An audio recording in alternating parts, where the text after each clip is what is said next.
بسم الله والحمد لله والصلاة والسلام على رسول الله وعلى آله وصحبه ومن اتبع هداه أما بعد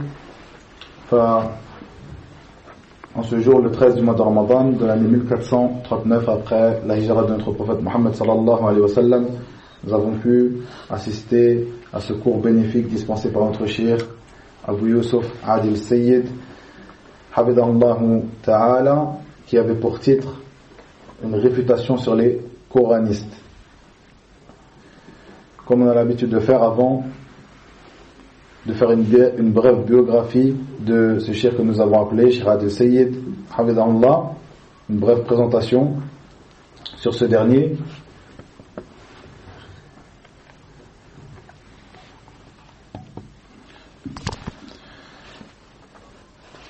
On va faire une brève introduction par rapport à l'importance de cette série de cours que nous avons appelée les réfutations aux ambiguïtés de notre temps.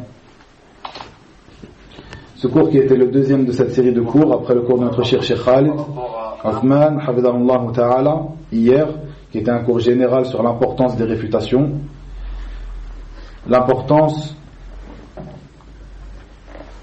de réfuter et de répondre aux ambiguïtés qui sont jetées par ces sectes afin de protéger la communauté, de protéger la croyance de chaque musulman. Eh bien, ce deuxième cours était sur une réfutation à la secte des coranistes, ces personnes qui prétendent s'en tenir au Coran et ne pas avoir besoin de la sunna, ce que notre cheikh a expliqué aujourd'hui. Et donc, avant de commencer, parmi ces introductions qu'on a l'habitude de faire, le fait de mettre en avant pourquoi nous faisons ces appels téléphoniques, chose qu'on n'a pas détaillée hier, une chose qui est très importante, où on a détaillé une petite partie hier, le fait d'être en contact avec les savants, qui est la base. De là, tu prends ta religion, toi, le musulman, tu prends la religion des savants, des gens de science, et ces appels, nous les mettons en place afin de rendre accessible à tout à chacun le fait de revenir vers eux, de prendre la science directement de eux, les savants, les gens de science, et de pouvoir leur poser des questions afin de vous montrer qu'ils sont disponibles, que le fait d'arriver vers eux c'est quelque chose de très facile, histoire de faire sauter certaines barrières, c'est-à-dire de penser que ce sont des gens qui sont difficiles à avoir, qui ne sont pas disponibles. Eh bien, vous voyez par ces appels téléphoniques, on avait l'habitude pendant les années précédentes, depuis 7 ans maintenant, de faire des appels tous les 2 jours. Pour certaines raisons, on ne pourra en faire que 2 par semaine cette année, mais cela vous montre dans tous les cas que vous avez pendant un mois un grand nombre d'appels, un grand nombre de contacts avec un grand nombre de gens de science, et ceci est une chose qui nous convient de louer notre Seigneur, de nous avoir accordé ce bienfait pendant le mois de Ramadan, qui est un mois béni, qui est un mois où les actions sont multipliées, et parmi les meilleures actions, comme on l'a rappelé hier, le fait d'apprendre la science. Et ce que vous faites ici, c'est bien cela, vous venez apprendre la science, vous faites talab al-ilm, vous venez apprendre la science, et cette science que vous apprenez, c'est la science qui est obligatoire à tout à chacun, la science de la croyance et de la bonne méthodologie, de l'aqida wal manhaj as-sahih. C'est ce que vous faites une étude de la science qui est obligatoire à tout à chacun. Donc il faut être assidu dans cela et bien prendre conscience de cela, que cette chose-là, ce n'est pas une assise où on vient assister comme cela pour passer le temps. Ce que vous faites, c'est d'apprendre les bases de votre religion, les bases de votre manhaj. Et en particulier pendant ce mois béni où les œuvres sont multipliées. Pourquoi nous faisons aussi ces appels téléphoniques à plusieurs savants de plusieurs pays différents, alors qu'on pourrait se contenter d'appeler certains savants, ou même un seul savant qui nous fait une série de cours pendant tout le mois. Aussi, on pourrait se contenter d'appeler dans un pays précis. Cela, depuis des années, comme on a l'habitude de l'expliquer, afin de vous montrer que as-salafiyya, elle n'a pas de barrière ni de limite et que des savants de ceux qui sont fermes sur ce manhaj et qui appellent à ce manhaj as-salafiyya et qui réfutent et combattent les innovations, les gens de l'innovation, il y en a dans beaucoup, si c'est pas pour dire dans tous les pays de nos pays, donc les terres d'islam. Donc ici on parle des pays d'islam, on ne parle pas de ces pays d'Occident et de... Voilà, on parle des pays musulmans, et dans la plupart, dans la grande majorité de ces pays, il y a des savants, des grands étudiants en sciences qui appellent à ce manhaj. Donc pour vous montrer que as-salafiyya elle est répandue, walillahi alhamd, elle est répandue, et dans certains pays, l'étendard de la salafiyya est levé bien haut, comme dans Balad al-Tawhid wa Sunnah, al-Mamlaka al-Arabiyya al-Saoudiyya, harasaha Allah, où c'est le manhaj, si on peut dire, du pays. C'est le manhaj qui est suivi dans le pays. Et donc on a l'habitude d'appeler dans plusieurs pays différents afin de vous montrer cela, qu'il n'y a pas de barrière dans la salafiyya, que des savants de ce manhaj qui appellent à ce manhaj et qui réfutent les gens de l'innovation, il y en a dans tous ces pays, afin de ne pas tomber dans un certain fanatisme, comme on a eu l'habitude de le traiter au cours des appels téléphoniques dans les années passées. Le fanatisme, le fait de revenir à un certain nombre de personnes, ou à certaines personnes en particulier, dans certains pays en particulier, et de se dire que la science n'est que auprès de eux, ou que c'est auprès de eux qu'on est apaisé de revenir vers eux. Ça, c'est une erreur dans votre manhaj. Si on fait cette chose-là, on tombe dans un certain fanatisme. Comme on a commencé à expliquer hier, le fait de dire aussi que nous on prend des grands savants. Ça, c'est une parole qui est dite, mais qui est bien souvent qui est une parole de vérité, mais par laquelle on veut, ou la personne qui le prononce, elle veut une chose qui n'est pas vraie, une chose qui est fausse. C'est-à-dire de dire nous on prend des grands savants, donc on délaisse ceux qui sont en dessous des grands savants. On aura l'occasion de traiter aussi ce sujet, maratibul ulama, que les ulama ils sont pas tous sur le même sur le même niveau. Il y a les grands savants, il y a les savants, il y a ceux qui sont en dessous d'eux, les élèves des savants, talabatul ilm al kibar, les grands étudiants en sciences, et tout cela il rentre dans ahl al-dhikr, comme Allah Azza wa Jalla dit, fas'alu ahl al-dhikr in kuntum la ta'lamun. Donc cette chose-là, c'est une chose très importante, à savoir le maratib de l'ulama. Et c'est pour cela que quand on fait ces appels, dans la présentation des savants, on a l'habitude de détailler si cette personne est un savant, si c'est un grand savant, si c'est quelqu'un qui n'a pas atteint ce rang de savant, ou qu'on n'a pas connaissance qu'il a atteint ce rang de savant, afin que vous soyez sur une clairvoyance, que vous soyez clairvoyant par rapport à qui vous prenez votre religion. Par rapport à cela, donc les appels dans plusieurs pays, jusqu'aujourd'hui on a fait ces 2 appels cette année, les 2 appels en Égypte. On a appelé 2 savants de ce pays qui est l'Égypte. On aura l'occasion d'appeler en Arabie Saoudite, aussi dans d'autres pays, Inch'Allah Azza wa Jal. Mais tout ça pour vous montrer que la salafiyya n'a pas de barrière, et le fait de se confiner à un certain pays, de rester à appeler que dans certains pays, pour certaines raisons. Certains se disent moi je suis de tel pays donc j'appelle que dans ce pays-là, ou moi je n'ai confiance que dans les savants de ce pays. Ça, c'est une grande erreur. Parce que tous ces savants qu'on appelle, comme on vous montre lorsque vous faites les présentations, ce sont des savants qui sont connus et reconnus, qui ont étudié et qui sont recommandés par autres que eux parmi les savants.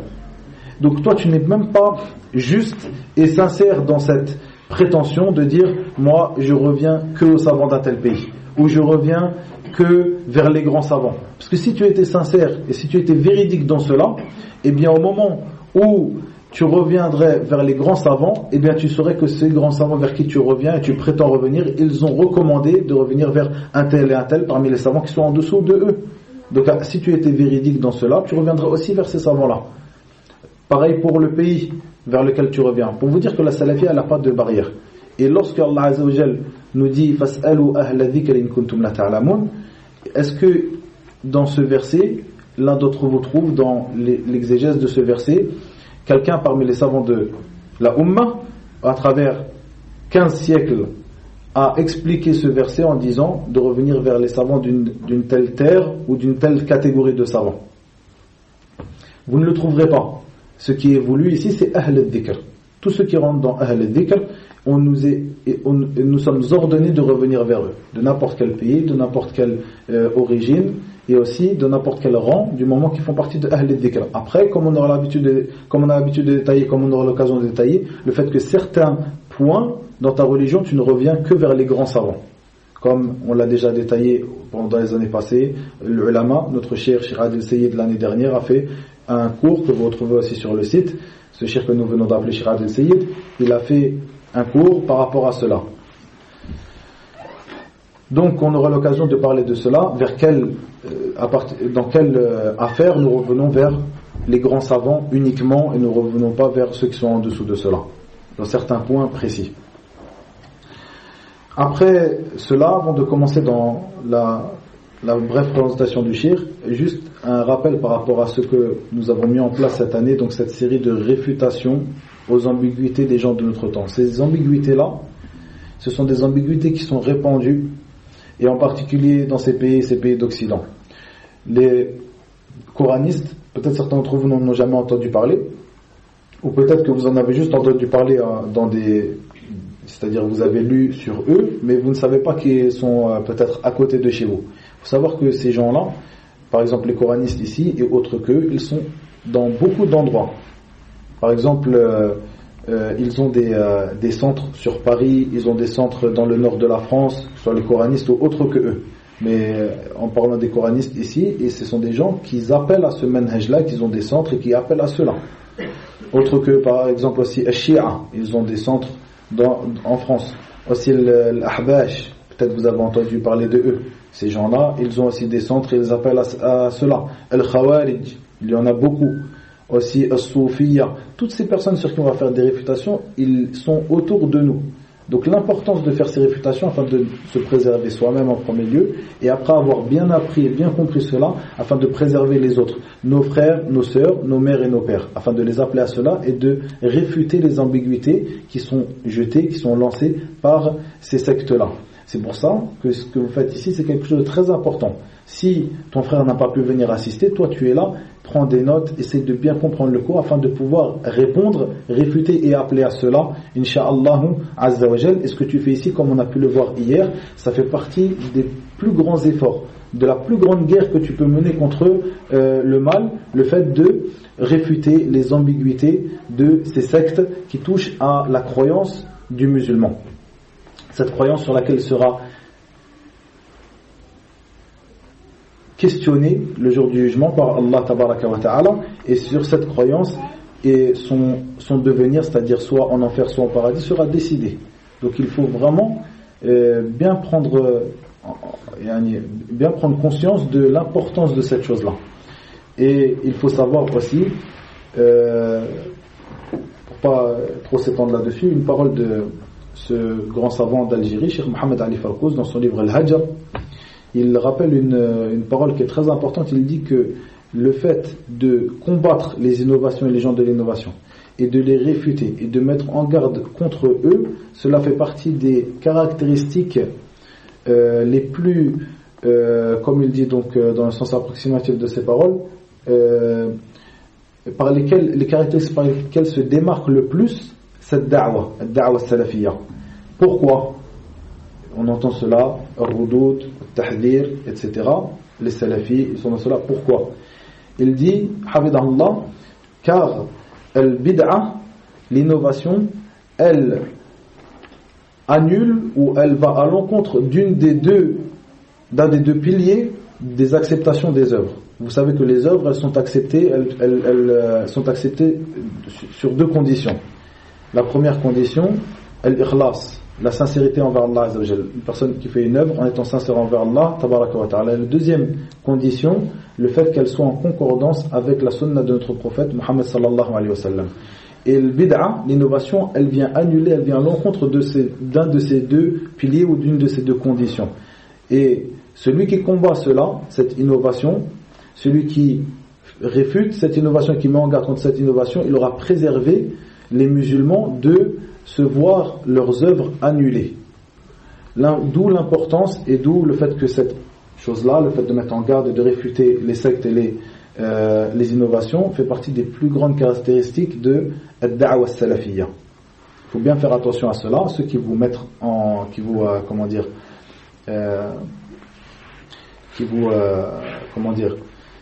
vous disent que voilà, les réfutations ou les mises en garde ce sont des choses qui divisent, ce sont des choses, il ne faut pas vraiment y prêter beaucoup d'attention, etc., ou qui disent peut-être aussi ça, ce sont des livres de Rudoud, des livres de réfutation, en parlant des livres qui ont attrait au manhaj. Donc vous lisez dedans que quand vous en avez besoin, comme c'était répandu au Yémen il y a quelques années, donc à l'époque de cette personne, Mohamed el-Imam, dans le Markaz de Ma'bar, qui avait cette parole-là, et beaucoup de ses élèves qui disaient ces paroles-là, qui est une grande erreur dans le manhaj. Il faut vraiment faire attention à cela. Cette chose-là, comme il le dit, ce grand savant, Cheikh Mohamed al-Farkous, et autre que lui, juste cette parole, parce que c'est une parole que vous pouvez retrouver facilement dans son livre Al-Hajar, ça fait partie des caractéristiques principales de cette da'wa salafiyya. Et comme nous avons entendu hier dans le cours de notre cher Cheikh Khalid, Hafidahullah, que Allah Azza wa Jalla a préservé cette communauté, la communauté de l'islam, par ses prophètes. Et lorsqu'il a envoyé son dernier prophète, le sceau des prophètes Muhammad sallallahu alayhi wa sallam, après lui, l'ulama. Et par qui? A'immat al-jarh wa al-ta'dil, les savants, les imams de cette science de la critique et l'éloge, ceux qui faisaient la défense de celui qui était faible, celui qui était fort, celui qui était juste et digne de confiance et celui qui ne l'était pas. C'est par eux qu'Allah Azza wa Jalla préserve sa religion jusqu'au jour d'aujourd'hui. Une dernière chose, le fait que la personne qui rentre dans cela, le fait de réfuter et de mettre en garde, parmi le décret d'Allah Azza wa Jal, le fait qu'il soit, comme on dit, il soit éprouvé, comme on a pu en parler hier pendant le cours de notre cheikh, il soit éprouvé. Ça, c'est une chose qui est obligatoire. Que si tu rentres dans cette porte-là, que ce soit même auprès de ta famille, parce qu'on nous est tous demandé de transmettre. La da'wa, elle n'est pas confinée dans le fait qu'une personne vienne avec une table dans une mosquée, s'assoit sur une chaise et donne un cours magistral. Ça fait partie de la da'wa, mais ce n'est pas que ça la da'wa. La da'wa, elle est à tout à chacun, en fonction de ce que tu as. Donc, une personne qui aura appris une chose, il fait da'wa. Il ne fait pas da'wa à tout le monde comme cela, il fait da'wa aux gens de sa famille, à ses proches. Il transmet ce qu'il a appris de sources sûres. Ça appartient à tout à chacun. Donc par rapport à cela, il faut savoir qu'au moment où tu feras cela, tu seras éprouvé. Et ça, c'est une obligation, ça c'est un décret d'Allah tabaraka wa ta'ala. Donc on va commencer maintenant par rapport à cette conférence de notre cher Shirad al-Sayyid. Shirad al-Sayyid Abu Yusuf, notre cher, Hafidahullah ta'ala, qui est un savant d'Égypte, qui est un savant qui donne des cours et qui a une da'wa en Égypte depuis plus de 25 ans maintenant, Hafidahullah ta'ala, qui est quelqu'un qui a des cours réguliers au Caire, dans une mosquée qui s'appelle Masjid al-Tawhid, dans le centre du Caire. Sa mosquée se trouve au premier étage d'un bâtiment qui est le bâtiment de Ansar al-Sunnah al-Muhammadiyya. Et comme on parle de notre cheikh Shirad al-Sayyid qui faisait partie des figures de cette jama'iyya, c'est-à-dire cette organisation, cette association, l'association de Ansar al-Sunnah en Égypte, il va falloir parler rapidement sur cette association Ansar al-Sunnah. Notre cheikh qui lui n'en fait plus partie au jour d'aujourd'hui, mais il faisait partie des figures de cette association, surtout dans le centre de cette association, c'est-à-dire la ramification principale en fait, la tête de cette association qui se trouve dans cet endroit-là, au Caire, au centre du Caire. Et ensuite toutes les ramifications qu'il y a dans l'ensemble de l'Égypte. Cette association qui est Ansar al-Sunnah al-Muhammadiyya, qui a été créée par des savants salafis, des grands savants, Cheikh Mohamed Hamid al-Fiqi, aussi Cheikh Abd al-Razzaq Afifi, aussi Cheikh Abd al-Rahman al-Wakil, Cheikh Abd al-Zahir Abi Samh, aussi Cheikh Mohamed ibn Abdul Wahhab al-Banna, de qui on a parlé hier, rahimahumullahu jami'an. Tous ces savants-là que je vous ai cités, ils faisaient partie des grands savants en Arabie Saoudite, que Cheikh Ibn Baz et Cheikh Mohammed Ibn Ibrahim al-Cheikh, à leur époque, ont fait ramener en Arabie Saoudite afin de donner des cours dans les universités et aussi dans Al-Haramain, Al-Haram al-Makki wal-Madani. Donc, ce sont des grands savants égyptiens donc, qui ont créé cette association à l'époque, qui était une association créée sur la Salafiyya et qui a dévié depuis de longues années. Et au jour d'aujourd'hui, la plupart des gens qui s'apparentent à cette association Ansar Sunnah al-Muhammadiyya, eh bien, ce sont des gens de l'innovation.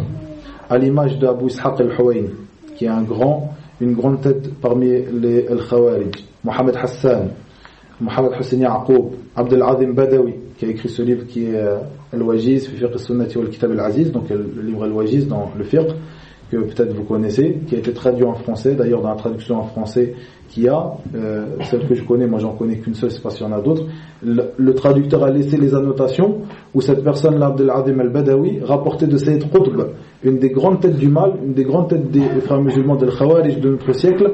Il a laissé les annotations et les a traduits en français dans la marge. Faites bien attention à ça, le livre en lui-même ainsi que la traduction. Al-Wajiz d'Abdel Azim Badawi. Tous ces gens-là qui sont des innovateurs qui font partie de cette association Ansar Sunnah al-Muhammadiyya.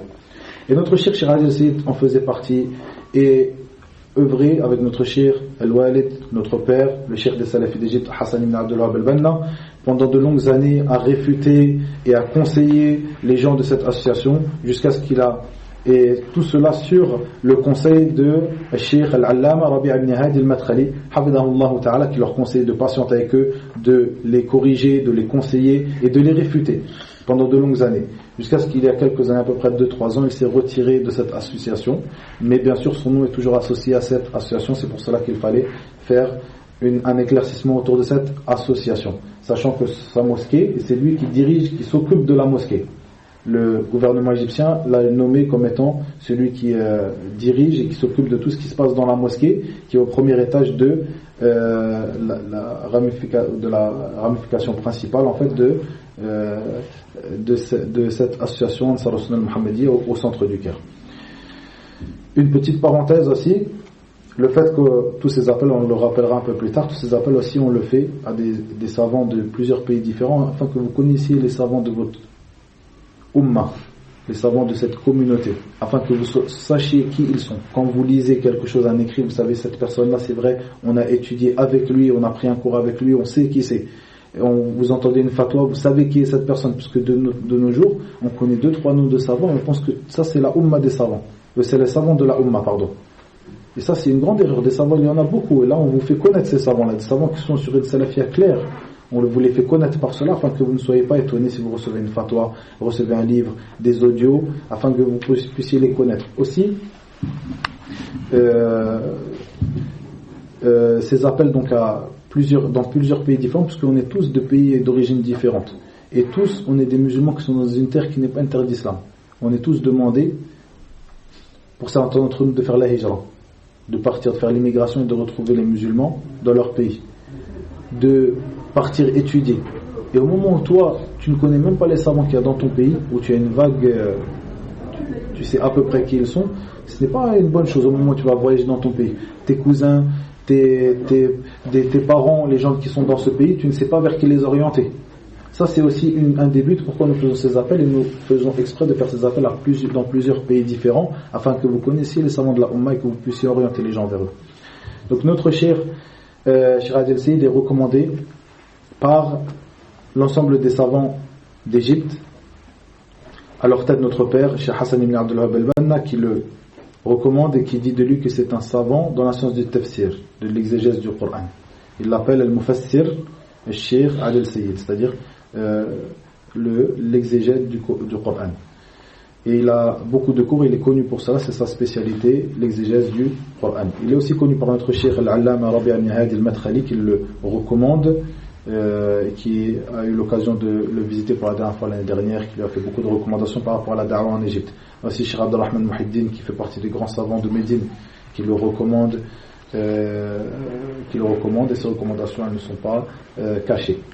Voilà, toute cette introduction, toujours sur la parole de plusieurs parmi as-salaf, as-salih, radouanallahi alayhim, et parmi eux Muhammad ibn Sirin, inna hadha al-ilma dinun fanzuru amman ta'khuduna dinakum. Certes, cette science est une religion, regardez donc de qui vous l'apprenez.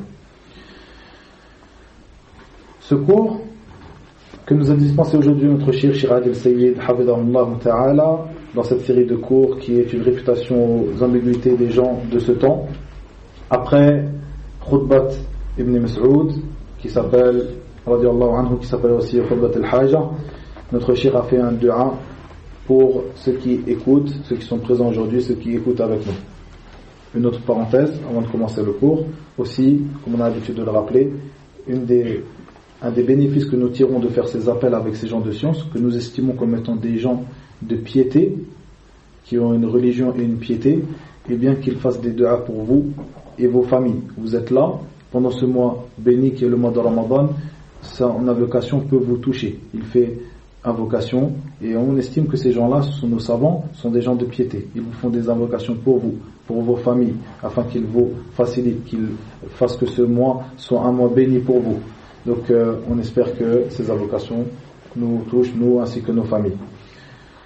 Le cheikh de nous dire, Hafidahullah Ta'ala, après cette introduction et ces duas qu'il a fait pour nous, que parmi les choses qui sont connues, que chacun d'entre nous sait, le fait que Allah Tabaraka wa Ta'ala a choisi Muhammad sallallahu alayhi wa sallam. Ainsi, il a choisi l'ensemble des messagers qu'il a envoyés aux gens de la terre. Et il a fait descendre sur eux tous une révélation. Comme il le dit, Tabaraka wa Ta'ala, dans le sens de ces versets, nous t'avons certes révélé, ou nous avons certes fait descendre sur toi une révélation, comme nous avons fait descendre une révélation à Nuh, ainsi qu'aux messagers après lui. Aussi, dans le sens approximatif de ces paroles, le cheikh nous rappelle ce verset où Allah Tabaraka wa Ta'ala nous dit, ou ces versets où Allah Azza wa Jalla nous dit, dans le sens approximatif de ces paroles, nous avons fait descendre sur toi al-dhikr, ce qui est traduit par le rappel. On dira le rappel, on laissera ce mot al-dhikr, car il y a une place dans cela, quelque chose d'important dans cela, dans le cours, surtout vers la fin du cours. Donc al-dhikr. Aussi, il dit Tabaraka wa Ta'ala dans le sens de cette parole, ô toi, le messager, transmets ce qui t'a été révélé. Si tu ne le fais pas, tu n'auras pas transmis le message qu'Allah Azza wa Jalla t'a révélé. Il dit aussi Tabaraka wa Ta'ala dans le sens approximatif de ces paroles, nous avons fait descendre sur toi le livre en toute vérité. Aussi, il nous dit Tabaraka wa Ta'ala dans le sens approximatif de ces paroles, et obéit à Allah et obéit au messager. Il dit aussi dans le sens approximatif de ces paroles, celui qui obéit au messager, il a certes obéi à Allah. Et il dit aussi dans le sens approximatif de ces paroles, encore une fois on rappelle que tout ce qu'on fait ici c'est un essai de traduction. Je ne prétends pas être un traducteur. La traduction est une porte très compliqué, il faut que la personne soit savante sur les deux langues, celle qu'il traduit et celle vers laquelle il traduit, ce que je ne prétends pas. Donc c'est un essai de traduction et un résumé ou la traduction du résumé du cours, pour que ce soit clair pour tout le monde. Et encore une fois, la traduction du sens approximatif des versets du livre d'Allah Tabaraka wa Ta'ala que nous prenons, la meilleure traduction, d'après ce que l'on sait, ce que nos savants conseillent, la traduction qui est agréé par le ministère de l'orientation religieuse et de l'Awqaf de Balad al-Tawhid wa Sunnah al-Mamlaka al-Arabiyya al-Saoudiyya Harasahullah.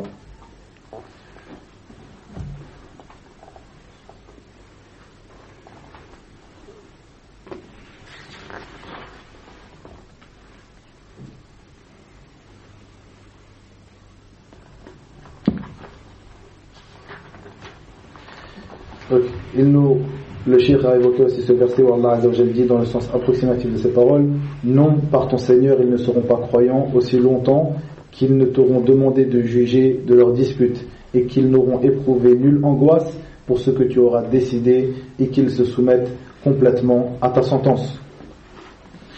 Le cheikh de nous dire que Allah Tabaraka wa Ta'ala a évoqué dans ce verset que la foi complète d'une personne, ou qu'une personne n'atteindra pas la foi complète avant de n'avoir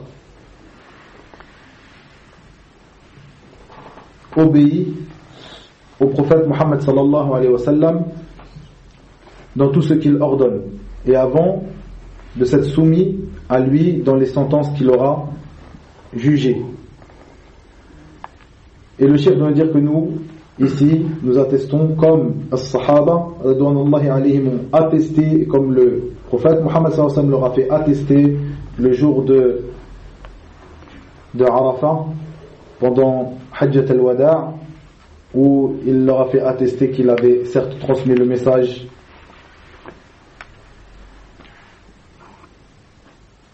et qu'il avait remis le dépôt jusqu'à la fin de ce hadith qui est hadith Jabir, qui est un long hadith sur Hajjat al-Wada'. Et nous aujourd'hui nous attestons, comme nous le dit le cheikh, de cela, comme a attesté as-sahaba avant nous radouanullahi alayhim ajma'in.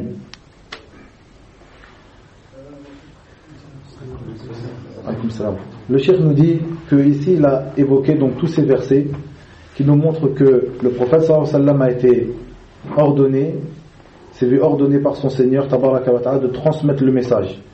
Et aussi ces versets qu'il nous a cités qui nous montrent que le croyant est ordonné d'obéir au messager d'Allah tabaraka wa ta'ala. Et il y a beaucoup d'autres versets, mais nous avons rappelé que ces versets sont suffisants pour expliquer le but de cette conférence. Le cheikh commence par nous expliquer qu'est-ce que c'est que la transmission. Que veut dire la transmission? C'est-à-dire le fait de transmettre le Coran, le message qu'a révélé Allah tabaraka wa ta'ala à son prophète sallallahu alayhi wa sallam.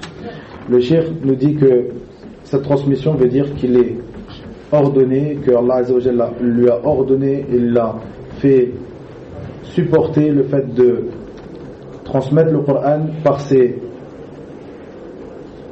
lettres, c'est-à-dire dans son sens ainsi que dans ses mots,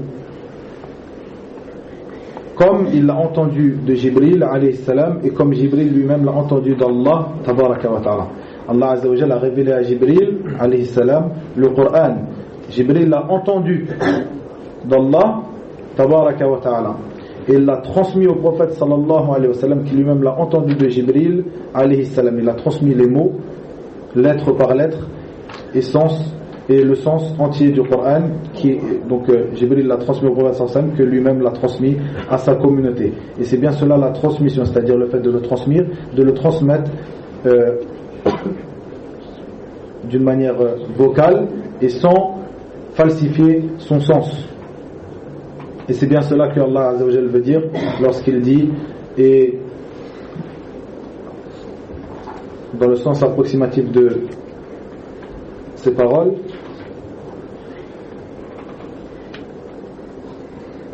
et récite le Coran lentement et clairement.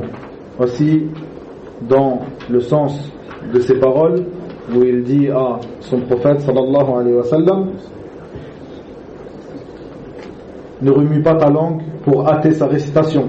Son rassemblement dans ton cœur et sa fixation dans ta mémoire nous incombent, ainsi que la façon de le réciter. Donc tout cela n'appartient pas au prophète sallallahu alayhi wa sallam, mais tout cela c'est bien une révélation d'Allah azza wa jal. Et donc le prophète sallallahu alayhi wa sallam est ordonné de transmettre de la même manière qu'il l'aura entendu de Jibril, de la même manière que ce dernier l'aura entendu d'Allah tabaraka wa ta'ala. Et pour cela, le cheikh me dit, c'est pour cela que notre mère Aïcha radiyallahu anha dit: si quelqu'un vous rapporte que le messager d'Allah tabaraka wa ta'ala a caché quelque chose de ce qui lui a été ordonné de transmettre, eh bien cette personne, il aura certes dit un grand mensonge sur le messager d'Allah et sur Allah tabaraka wa ta'ala. Et dans une autre version de ce hadith qui est rapporté de Aïcha, elle dit: si quelqu'un vous dit cela, que le prophète sallallahu alayhi wa sallam a caché quelque chose de ce qui lui a été ordonné de transmettre, eh bien s'il avait caché quelque chose de cela, il aurait caché la parole d'Allah tabaraka wa ta'ala. C'est-à-dire que si il avait caché quelque chose, si cette chose qu'on vous rapporte est vraie, eh bien il aurait certes caché cette parole d'Allah tabaraka wa ta'ala dans le sens approximatif de ces paroles azza wa jal.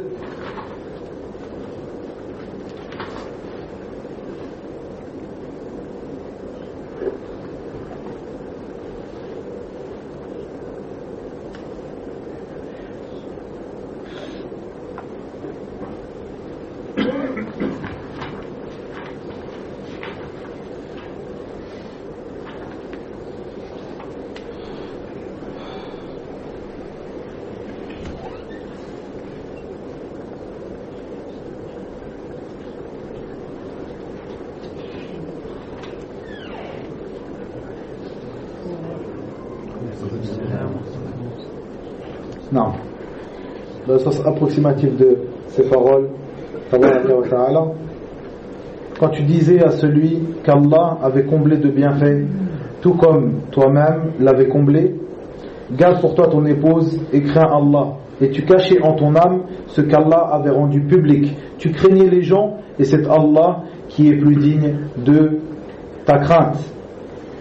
Ce verset où que notre mère Aïcha radiallahu anha nous dit que si le prophète sallallahu alayhi wa sallam avait caché un verset, bien c'est bien ce verset-là qu'il aurait caché, et pourtant il l'a transmis à sa communauté comme le reste du Coran, et ça c'est une chose, comme nous l'a dit le cheikh, dont nous sommes convaincus.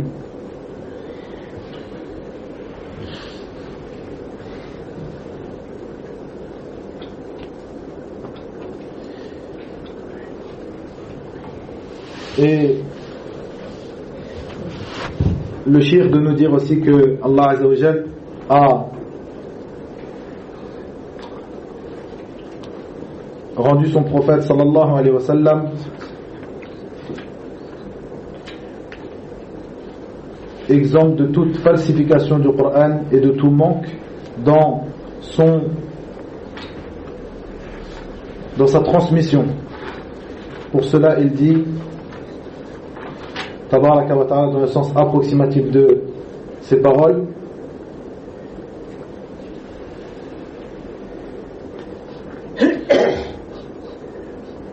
et que ceci, le Coran, est la parole d'un noble messager, et que ce n'est pas la parole d'un poète, mais vous ne croyez que très peu, ni la parole d'un devin, mais vous vous rappelez bien peu. C'est une révélation du Seigneur de l'univers, et s'ils avaient forgé quelques paroles qu'il nous avait attribué, nous l'aurions saisi de la main droite, ensuite nous lui aurions tranché l'aorte, et nul d'entre vous n'aurait pu lui servir de rempart. Allah tabaraka wa ta'ala a évoqué ces versets, et il sait très bien que son messager est exempt de cela, de mentir sur lui et de trahir le dépôt.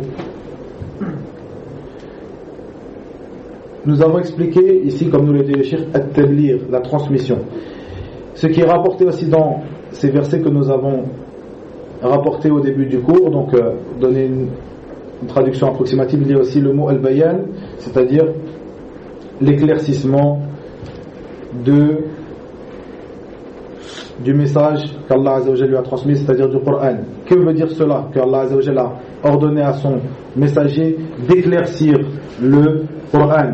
Que veut dire cela? Eh bien cela, c'est que le prophète sallallahu alayhi wa sallam est ordonné d'éclaircir ses sens et de les expliquer de la meilleure des manières à sa communauté, et de rendre la chose qui est générale, d'expliquer une chose qui a un sens à portée générale, de lui donner son aspect particulier à cette chose-là. Eh bien, le cheikh nous dit que ce que nous croyons, ce dont nous sommes sûrs, c'est que le prophète sallallahu alayhi wa sallam a fait cela de la meilleure des manières. Et parmi ces choses-là, le cheikh nous évoque une chose qui peut être à la vue de certains une chose qui n'est pas très importante.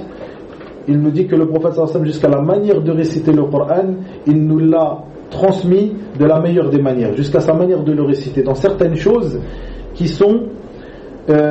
sont pas, que l'on ne peut pas entendre. Et bien cela nous a été rapporté. Il nous rapporte cette règle, c'est une règle de tajwid, de la récitation du Coran, qui s'appelle al-ishmam. Al-ishmam, c'est le fait de mettre ses lèvres comme cela. Je ne sais pas comment vous le traduire en français, ils ont sûrement essayé de faire une traduction, mais l'ishmam, c'est le fait de mettre ses lèvres de cette manière-là, cette manière-là, c'est la manière dont tu as de prononcer ad-damma, sans faire entendre le son de ad-damma.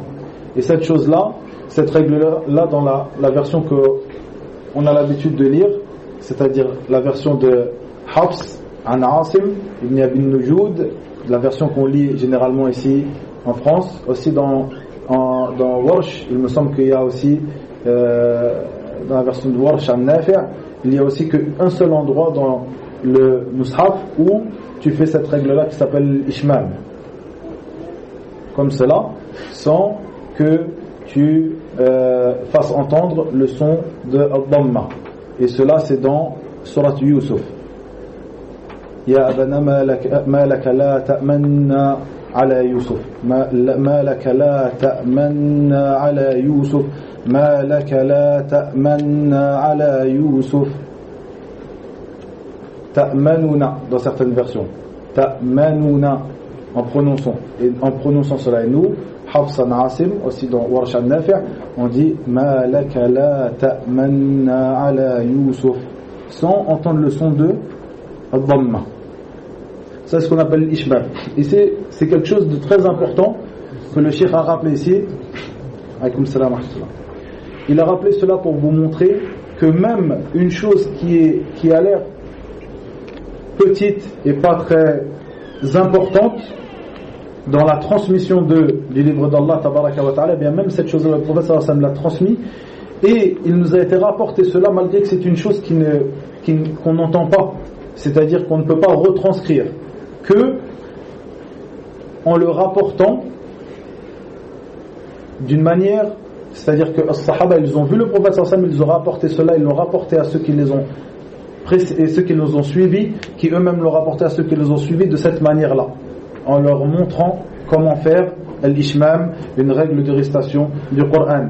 Donc, nous voyons dans cela que le prophète sallallahu alayhi wa sallam, c'est ce que nous croyons sincèrement, qu'il n'a pas trahi la transmission du livre d'Allah tabaraka wa ta'ala, il a tout rapporté, ses lettres, ses sons, sa manière de le réciter, sa manière de l'expliquer.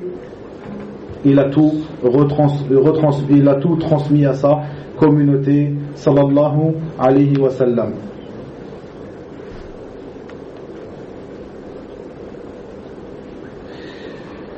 Donc le cheikh bien sûr ici fait une réfutation aux coranistes, les coranistes qui sont des gens qui sont une secte qui appelle à délaisser la sunna du prophète sallallahu alayhi wa sallam et à se contenter que du Coran, à se dire que le Coran n'a pas besoin, c'est le livre d'Allah tabaraka wa ta'ala clair et qu'il n'a pas besoin d'explication. Et ils disent qu'il n'a pas besoin de la sunna du prophète sallallahu alayhi wa sallam, et ils disent que la sunna du prophète sallallahu alayhi wa sallam a peut-être été falsifiée, et c'est pour cela que le cheikh nous rappelle des exemples comme cela qui nous montrent que la sunna du prophète sallallahu alayhi wa sallam n'a pas été falsifiée, plutôt les Sahaba et ceux qui les ont suivis dans le bien ont été très minutieux dans leur manière de rapporter la sunna de notre prophète Muhammad sallallahu alayhi wa sallam. Comme cela, la manière que tu as de faire ta prière, de donner ta zakat, l'aumône légale, de jeûner, as-siyam, aussi de faire le hajj, le pèlerinage, toutes ces choses-là ont été rappelées dans le Coran, mais d'une manière générale, dans des versets généraux, aqimis salah, et accomplir la prière. Mais qui est la personne qui t'a expliqué comment faire la prière, à quel moment faire la prière, le nombre de raka'at que tu feras la prière de Dhuhr, de l'Asr, de l'Maghrib, de l'Isha, de l'Fajr? Qui t'a expliqué cela? Le temps légiféré pour faire la prière, et bien tout cela est expliqué dans la sunna du prophète sallallahu alayhi wa sallam, jusqu'à at-tahara, la manière que tu as de te purifier, de faire le wudu, tout cela Allah Azza wa Jalla dit dans un verset dans Surat Al-Ma'idah, la table servie, où il parle de al-wudu, c'est ce qu'on appelle ayatul wudu, mais il n'a pas expliqué, Allah tabaraka wa ta'ala, la manière dont tu as de faire le wudu, de te laver, de commencer par le madmada wa l'istinshaq, ensuite aussi de se laver le visage, de ne pas faire le mash sur tes pieds au lieu de les laver. Donc toutes ces choses-là, de faire le mash sur ta tête au lieu de la laver, et bien tout cela, ça a été expliqué par notre prophète Muhammad sallallahu alayhi wa sallam dans sa sunna, pardon. Et le shirk de dire que personne ne peut prier une prière valable, la prière des musulmans, simplement s'appuyant sur le Coran, le livre d'Allah tabaraka wa ta'ala. Mais il est obligé dans cela de revenir vers la sunna du prophète Muhammad sallallahu alayhi wa sallam afin de pouvoir accomplir la prière comme les musulmans accomplissent leur prière. Comme cela, le cheikh nous dit comme cela le pèlerinage. C'est bien pour cela que le prophète sallallahu alayhi wa sallam nous dit, prenez, donc lors de son pèlerinage, il dit, peut-être que vous ne me verrez pas l'année prochaine, l'année d'après, donc prenez de moi vos rites, prenez de moi vos rites, dans le sens approximatif de ces paroles. Apprenez donc de moi les rites du pèlerinage. Aussi az-zakat, l'aumône légale.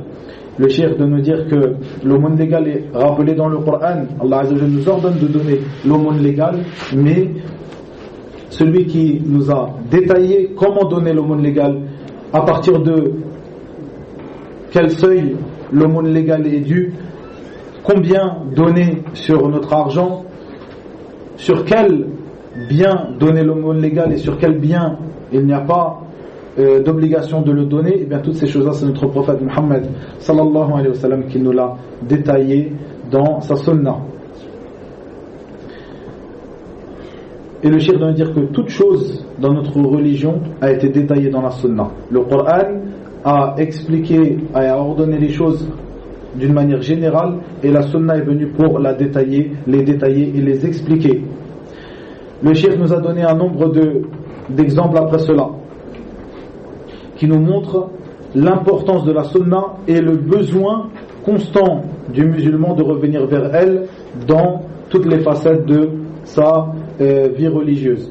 Il nous dit comme cela le verset qui se trouve dans Surat Al-Ma'ida, la table servie, où Allah Azza wa Jalla nous dit dans le sens approximatif de ces paroles, le voleur et la voleuse, coupez-leur la main. Il dit aussi donc dans ce verset, qui est le verset qu'on appelle le verset de l'Wudu, il dit: ô vous les croyants, lorsque vous vous levez pour la prière, lavez vos visages et vos mains jusqu'au coude. Lavez vos visages et vos mains jusqu'au coude. Et dans le verset sur la sentence légale appliquée aux voleurs, Allah Azza wa Jalla nous parle de l'yad, de la main, sans nous dire jusqu'au coude. Donc il nous dit de lui couper la main. Alors que dans ce verset qui est sur le wudu, il nous dit de laver nos mains jusqu'au coude. Aussi dans le verset qui est descendu sur at-tayammum, c'est-à-dire les ablutions sèches. Eh bien, Allah Azza wa Jalla nous parle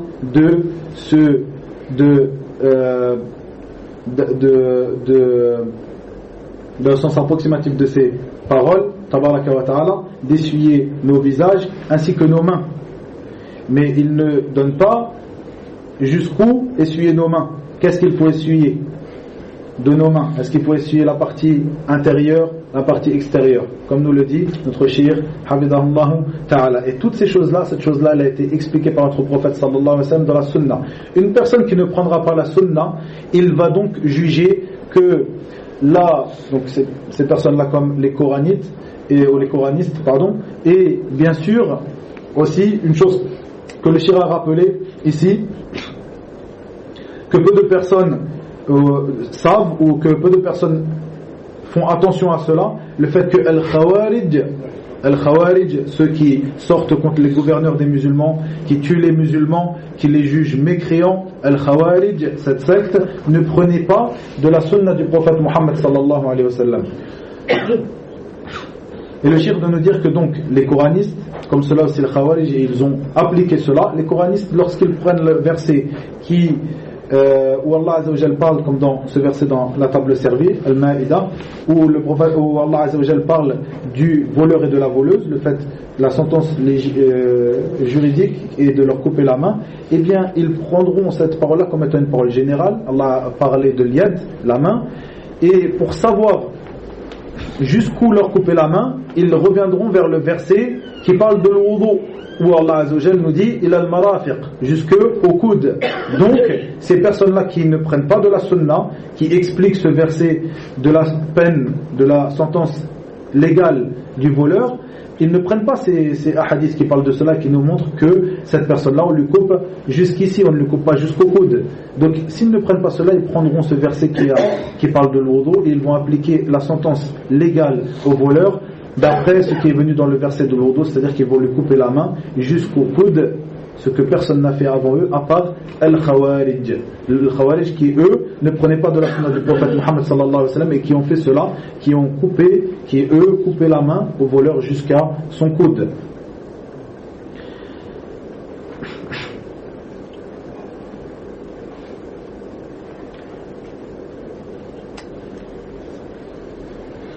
Le cheikh ensuite cita un autre exemple où Allah Azza wa Jalla dit dans le sens approximatif de ces paroles: et ceux qui ont cru et qui n'ont pas mélangé ou lié ou mêlé leur foi à de l'injustice. Ici le mot zulm qui est traduit par l'injustice dans ce verset, c'est quelque chose, c'est un mot qui a une portée générale. Il y a beaucoup de choses qui rentrent dans zulm, dans l'injustice. C'est pour cela que les Sahaba ridwanullahi alayhim ont trouvé dans ce verset un problème.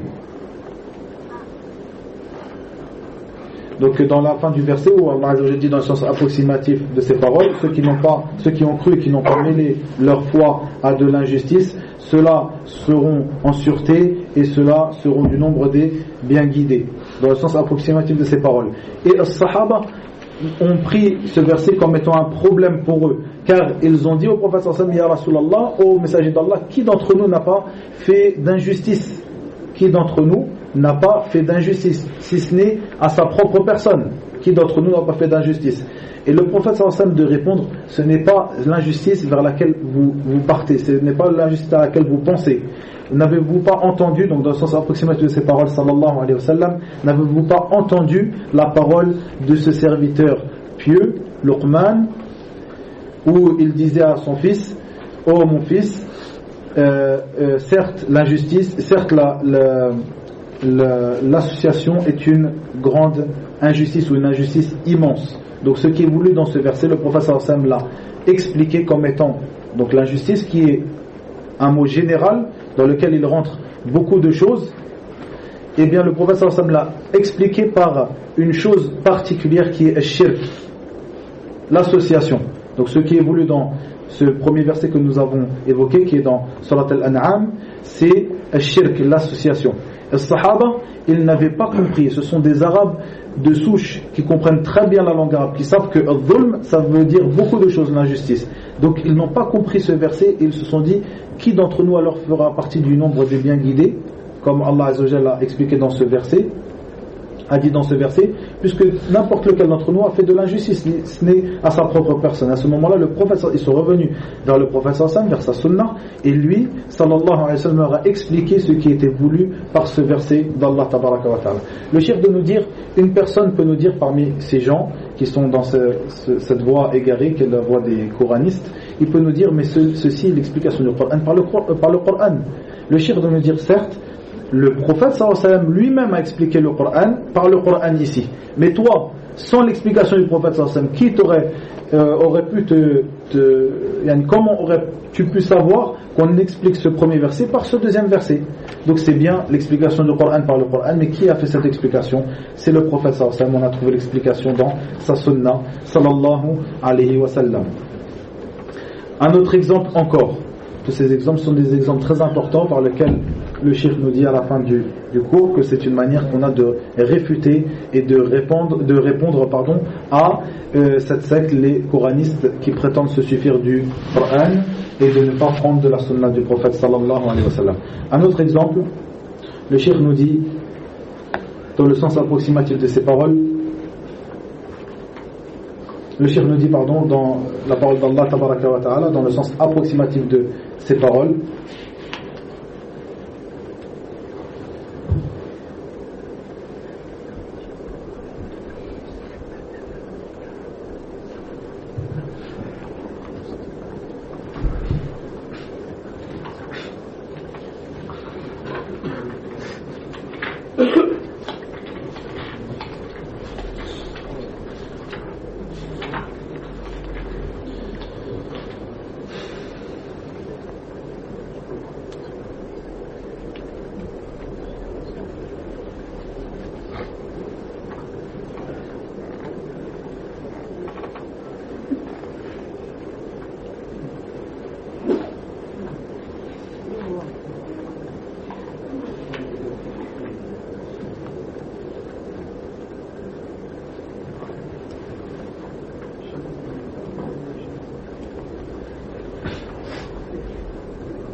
Allah Azza wa Jalla dit dans le sens approximatif de ces paroles, lorsque vous êtes en voyage, il n'y a pas de mal pour vous de raccourcir votre prière, dans le sens approximatif de ces paroles.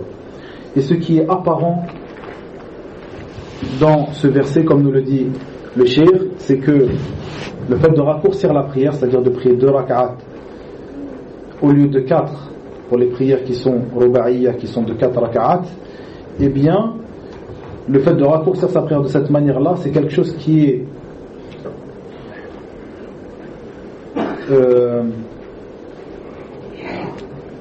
conditionné par la peur. Donc dans la fin du verset où Allah Azza wa Jal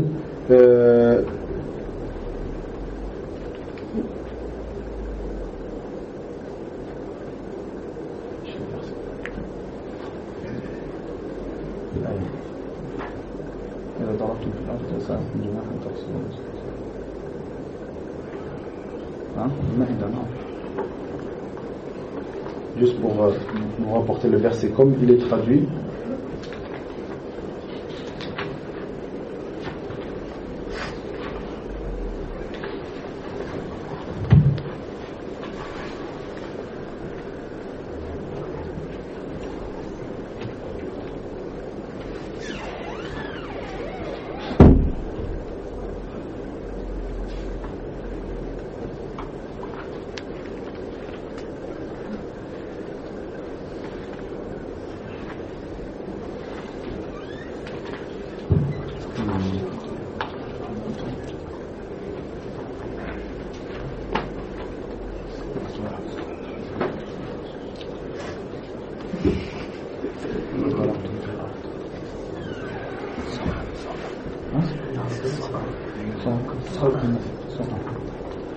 C'était plus sur 116.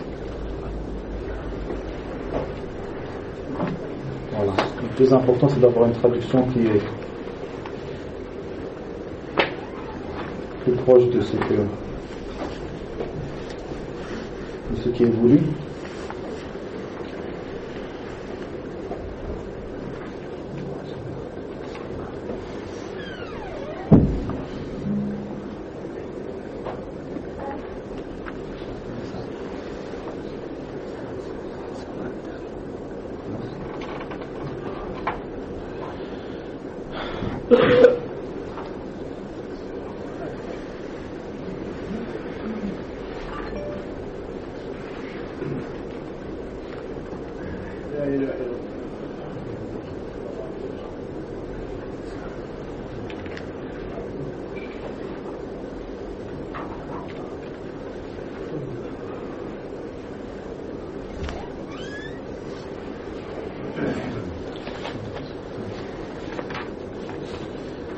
Donc Allah Azza wa Jalla dit dans ce verset, dans le sens approximatif de ces paroles, Tabaraka wa Ta'ala, on va faire juste cet exemple avant l'adhan. Et quand vous parcourez la terre, c'est-à-dire le voyage, ce n'est pas un péché pour vous de raccourcir la prière, si vous craignez que les mécréants ne vous mettent à l'épreuve, car les mécréants demeurent pour vous un ennemi déclaré. C'est-à-dire la peur, comme nous l'explique le shir, que ce qui est apparent de ce verset, c'est que le raccourcissement de la prière est conditionné par la peur des mécréants. Et ce n'est pas cela qui est voulu. Car, comme nous trouvons dans la sunna du prophète sallallahu alayhi wa sallam, où Omar radiallahu anhu a posé une question au prophète sallallahu alayhi wa sallam par rapport au fait de raccourcir la prière en étant en voyage, sans, c'est-à-dire qu'il y ait cette peur, eh bien le prophète sallallahu alayhi wa sallam lui a dit que c'est une aumône que Allah azza wa jalla vous fait, acceptez donc cette aumône. Et donc nous voyons par la sunna du prophète Muhammad sallallahu alayhi wa sallam que la peur ne conditionne pas le fait de raccourcir la prière, mais plutôt n'importe quel voyage conditionnera cela, qu'il y ait une peur ou qu'il n'y ait pas de peur. Et n'importe quelle personne qui prend de la sunna, du Coran sans prendre de la sunna, n'aura pas cette compréhension, et plutôt il verra que la peur est une chose qui conditionne la prière ou le raccourcissement de la prière lors du voyage. On continue après l'adhan, Inch'Allah.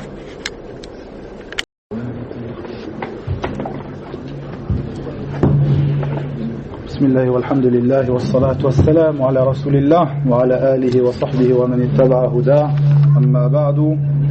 Donc nous allons finir la deuxième partie de du cours de notre cheikh, Cheikh Adil Sayyid Hafidahullah Ta'ala, qui était une réfutation à la secte des coranistes, ceux qui prennent le Coran et qui rejettent la sunna de notre prophète Muhammad sallallahu alayhi wa sallam. Nous sommes arrivés à la partie du cours de notre cheikh où il prend quelques exemples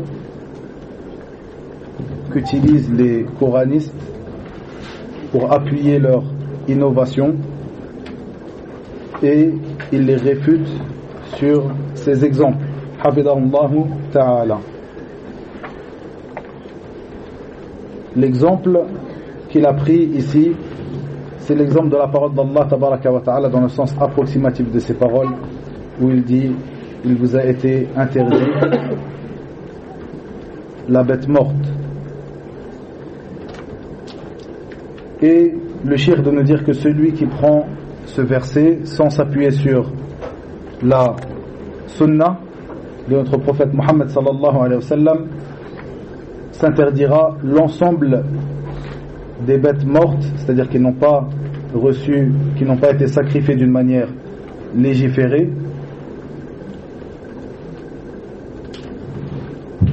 et il passera à côté de ce que notre prophète Muhammad sallallahu alayhi wa sallam nous a légiféré dans ce hadith, où il nous dit, dans le sens approximatif de ses paroles, qu'il nous a été autorisé 2 mortes ou 2 bêtes mortes et 2 sang.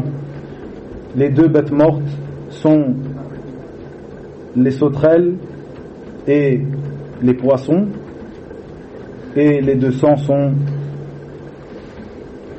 le foie et la rate.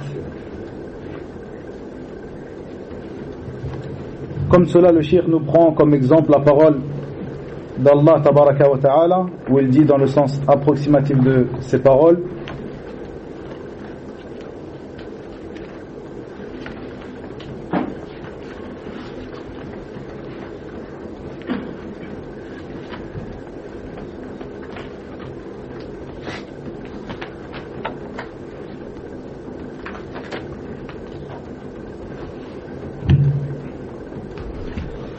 dit, dans ce qui m'a été révélé, je ne trouve d'interdit à aucun mangeur d'en manger, que la bête trouvée morte, ou le sang qu'on a fait couler, ou la chair de porc, car c'est une souillure, ou ce qui par perversité a été sacrifié à autre qu'Allah. Quiconque est contraint sans toutefois abuser ou transgresser, ton Seigneur est certes pardonneur et miséricordieux. Le cheikh de nous dire, Hafidahullah Ta'ala, que la personne qui se contentera de lire ce verset ne s'interdira que les choses qui ont été interdites dans ce verset, qui ont été rappelées dans ce verset, alors que celui qui reviendra vers la sunna de notre prophète Muhammad sallallahu alayhi wa sallam verra que ce dernier nous a interdit certaines choses dans sa sunna qui ne sont pas évoquées dans ce verset, comme par exemple lorsqu'il dit sallallahu alayhi wa sallam dans le sens approximatif de ses paroles qu'il nous est interdit tout animal ayant des canines et tout oiseau ayant des serres. Ceci sont des choses que notre prophète Muhammad sallallahu alayhi wa sallam a interdit dans sa sunna et qui ne sont pas évoquées dans ce hadith, dans ce verset où Allah Tabaraka wa Ta'ala dit, dans le sens approximatif de ses paroles, dit: dans ce qui m'a été révélé, je ne trouve d'interdit à aucun mangeur d'en manger que la bête morte, ou la bête trouvée morte, ou le sang qu'on a fait couler, ou la chair de porc. Donc ici, Allah Azza wa Jal, comme nous le dit le shir, a évoqué certaines choses qui nous sont interdites, et le prophète sallallahu alayhi wa sallam a détaillé ce verset dans sa sunna. Le prophète sallallahu alayhi wa sallam, parmi les signes de sa prophétie, nous a évoqué dans un hadith qui est jugé authentique par Cheikh Al-Albani rahimahullahu ta'ala, qui est rapporté dans plusieurs recueils de Sunan. Il dit, dans le sens approximatif de ses paroles: il s'en faut de peu, où il viendra dans peu de temps une personne qui sera allongée sur un divan, qui dira: je ne sais pas, ce que vous trouvez dans le livre d'Allah de licite, rendez-le donc licite, et ce que vous trouvez dans le livre d'Allah qui est illicite, qui est interdit, rendez-le interdit. Et le prophète Mohammed sallallahu alayhi wa sallam de dire à la fin de ce hadith: ne m'a-t-il pas été donné le Coran et son équivalence avec lui, c'est-à-dire sa sunna. Et dans une version de ce hadith, il dit sallallahu alayhi wa sallam, dans le sens approximatif de ces paroles: n'est-il pas ce que le prophète a interdit comme ce que Allah a interdit, et ce que le prophète a rendu licite comme ce que Allah